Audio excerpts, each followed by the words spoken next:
News tonight. Nigeria gets new anti-malaria vaccine soon as the world marks Malaria Day.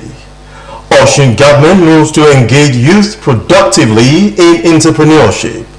And on the foreign scene, South African leader Cyril Ramaphosa announces his country's intention to quit International Criminal Court.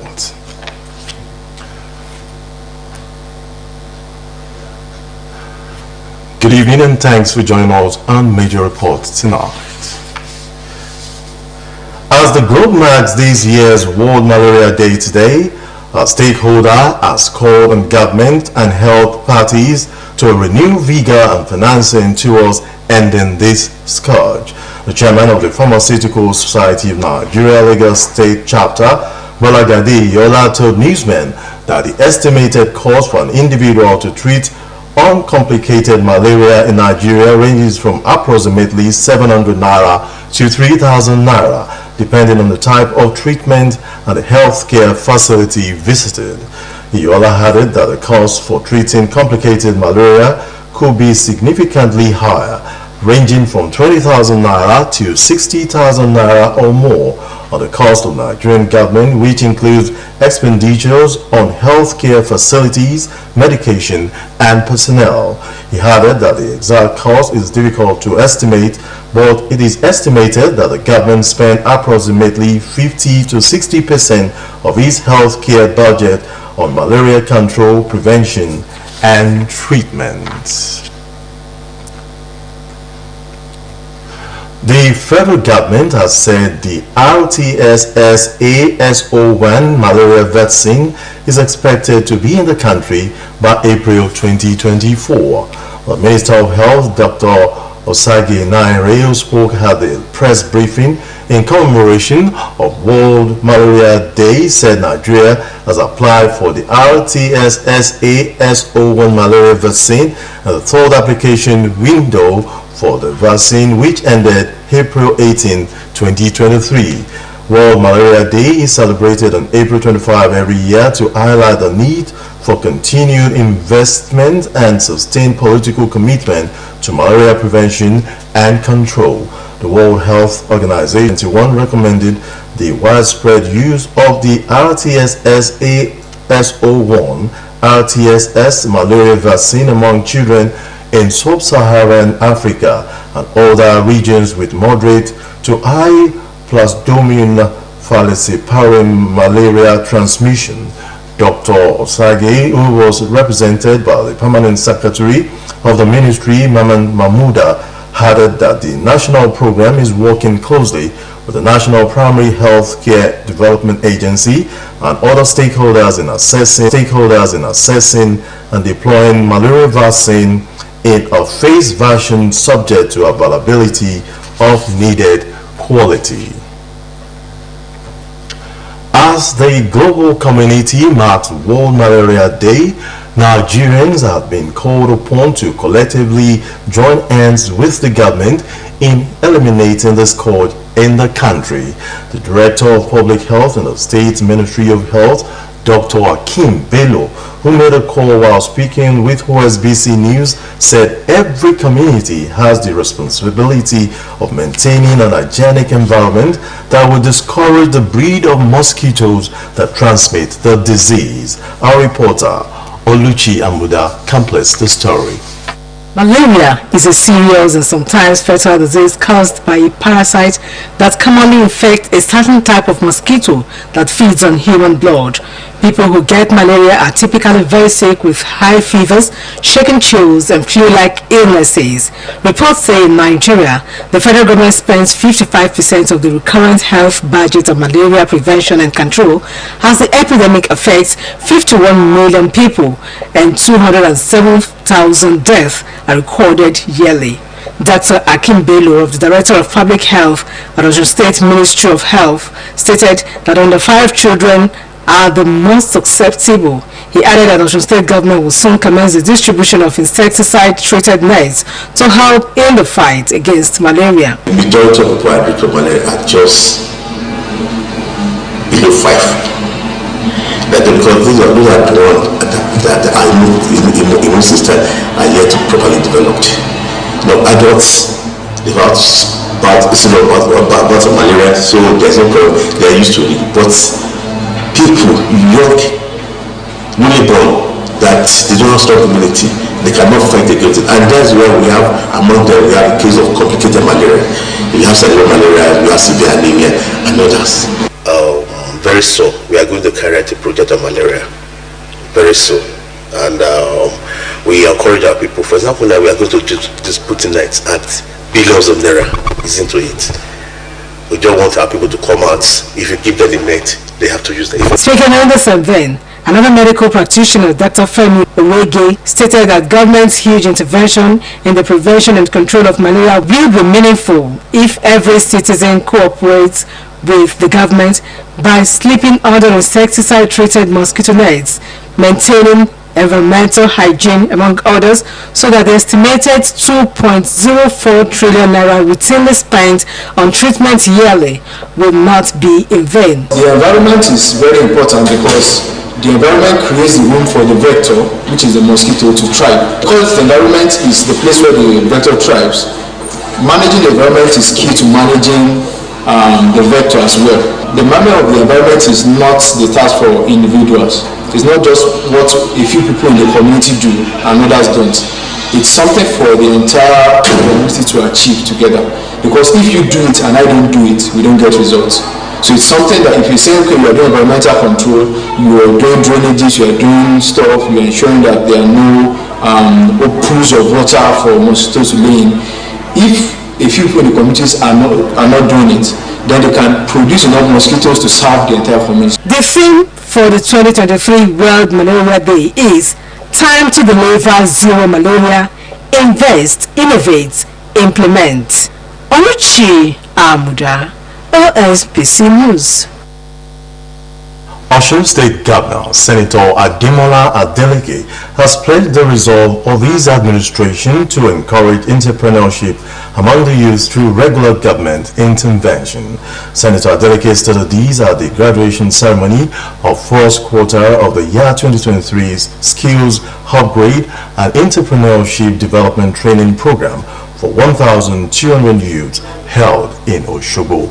Our man, Sahid Adeboje, has the details. The 1,200 youths were selected from all local government that make up Osun State. They were trained in catering services, house painting, barbing, soap and chemical production. Presenting them with certificate of completion, Governor of Osun State Senator Ademola Adeleke described the youth as a veritable percentage of the society who needed special attention.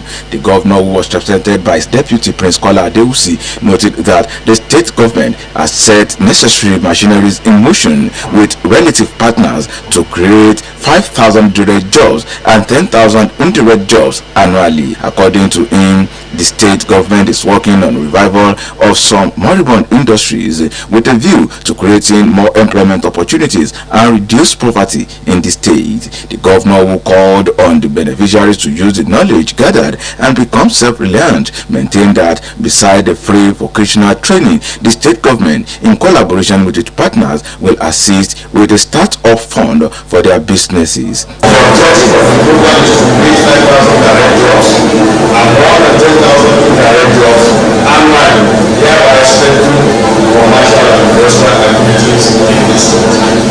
It is important to know that this learning program, which was certified by the Ministry of Commerce, Industry, Cooperative and Environment, complements the commitment and efforts of our government to provide jobs for the most in the state, thereby minimizing youth-lessness and idleness in the society. Earlier, the coordinating director, Ministry of Commerce, Industry, Cooperative and Empowerment, Mrs. Kainde Odediran, appreciated Governor Ademola Adeleke for not limiting the opportunities of the free vocational training to the able-bodied men, but also extending it to the physically challenged. This is upgrade and entrepreneurship program provides an opportunity to learn vocations that can bring opportunities and income for our youth and indeed any interested citizen of any age group. Two of the beneficiaries, Mr. Oluwatobi-Omolewa and Mrs. Omatayo Abimbola, appreciated the state government for disregarding ethnic and political influences in the course of training them. They expressed optimism that the step taken by the present administration will have positive impact on their livelihood.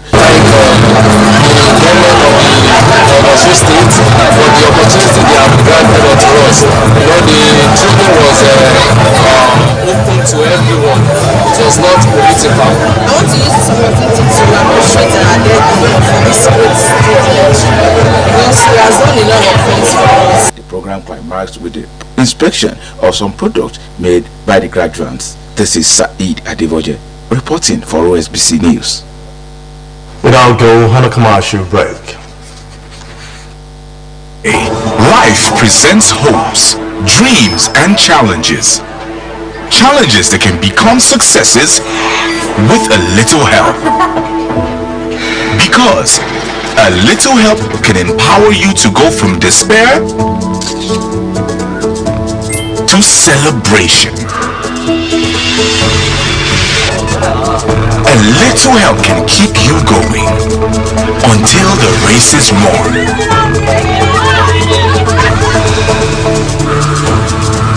A little help can turn bundles of anxiety into a bundle of joy. And with Glow Data, you get much more than just a little help. You get the biggest data deals in town to make every day glow with small wins and big wins. Dial *777# to select your Glow Data plan. Welcome back. Osun State Governor Senator Ademola Adeleke has reiterated his unflinching support and commitment for the infrastructural development in rural areas of the state through Osun Rural Access and Agricultural Marketing Projects. Adeleke gave the promise when he paid a visit to Ram Old Government Press Building, Old Ikono Road, Adire, Oshogbo. The governor, who was represented by the supervisor on infrastructural development, Dr. Bashir Salami, said that the administration will focus on infrastructure development and the state and all necessary requisites will be put in place to achieve it. Earlier, the project coordinator, Popola Okedia, while briefing the governor on the activities of the project since its transition to RAM, said that the excellent performance of the project under RAM 2 qualified the state to participate in RAM. He said that the project, among other things, will upgrade 160-kilometer rural road. Sport improvements will be done on 400 kilometers, backlog maintenance and rehabilitation of 400-kilometer rural roads as well as routine maintenance. He appreciated the support and cooperation enjoyed from the state government for providing a conducive and enabling environment for the project to operate. In another development, Osun State Governor Senator Ademola Adeleke has paid an unscheduled visit to Osun building located on number 18 Femi Okuno Road, Ikoyi, Lagos. Senator Adeleke, while inspecting the property in the company of his aide, expressed disappointment at the poor way that facilities is being managed, as well as the secrecy surrounding the management by the consultant, whose identity and amounts being remitted to the coffers of the state, as well as the time of engagement, are not clearly specified. The governor promised to carry out a diligent investigation and unravel the mystery surrounding the property that was inherited from the old Oyo state. He also assured that he will leave no stone unturned in possessing the will to retrieve and also be accounted for. I will be going around visiting all our properties.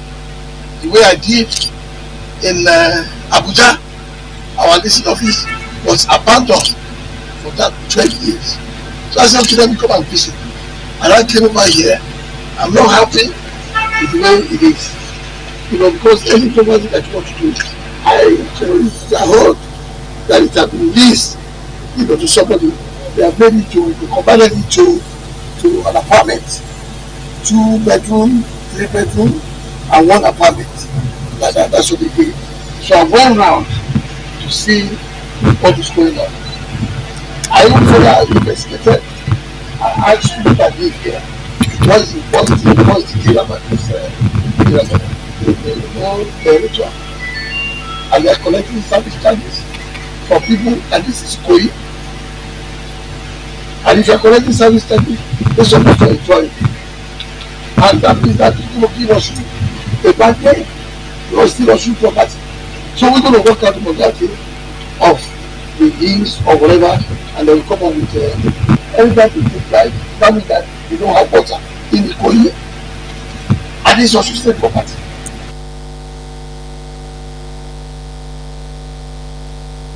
Workers in Osun State resumed to their various offices in high spirit after the public holiday declared by the federal government to celebrate the Eid al-Fitr. While speaking with Osbc News, some of the workers who resumed to their duty posts said the holiday provided opportunity for them to relax and celebrate the Eid al-Fitr with families and friends. Our reporter Oluwatobiloba Odunuga completes the story. Osbc News crew visited the State Secretariat and observed the large turnout of workers on their duty posts. Speaking with Osbc News in separate interviews, government officials including the Coordinating Director, Ministry of Women and Children Affairs, Mr. Jide Falade, Mrs. Taiwo Adeleke and Mr. Olalekan Razak, among others, described the holiday as worthwhile as it afforded them the opportunity to reunite and bond with their families. Fortunately for us, we have a government that has a listening ear, and it gives me I can improve the service at least to the best of my knowledge. Good to be with my family, my friends and relatives. They all came to visit us. We had a merrymaking. It was a lot of fun anyway. We enjoyed the holiday very well. We were able to rest after the Salah period, after the fasting. At the Ramadan fasting time, a lot of people are not able to sleep after waking up at the midnight, but during the holiday we were able to have enough rest. In her own submission, Mrs. Olufumilola Adewale, who appreciated the food holiday, noting that the Eid al-Fitr holiday coincided with her birthday and that afforded her the opportunity to celebrate her birthday the way she had planned. But in fact, this is a great opportunity for me to appreciate him once again, to have approved our participation at the just concluded United Nations Conference on the Status of Women. For the first time, Osun sent almost 11 participants to the conference, and it was a success throughout. Similarly, it was also observed that commercial banks in Osogbo metropolis were opened for business, with customers patronizing them for different transactions, where there was an increase in commercial activities as people were going about their daily activities and businesses as usual. It will be recalled that the federal government had declared the 21st and 24th of this month as public holidays to mark the Eid al-Fitr celebration. Oluwatobiloba Odunuga, OSBC News. Now to Sarah Omidele for her entertainment stories.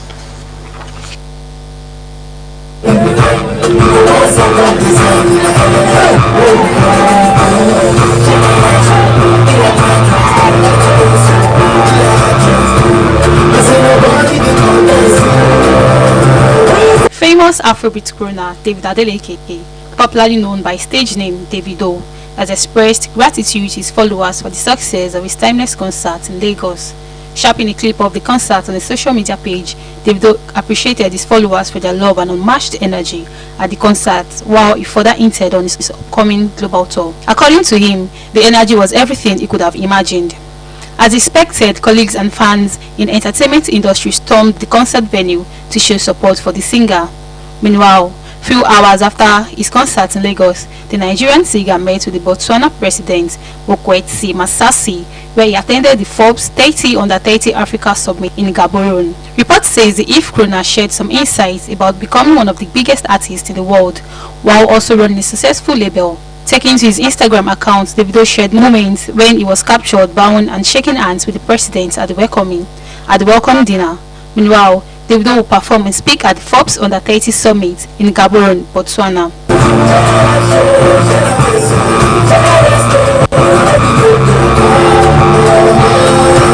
In another development, Rachel Okonkwo, a Nigerian actress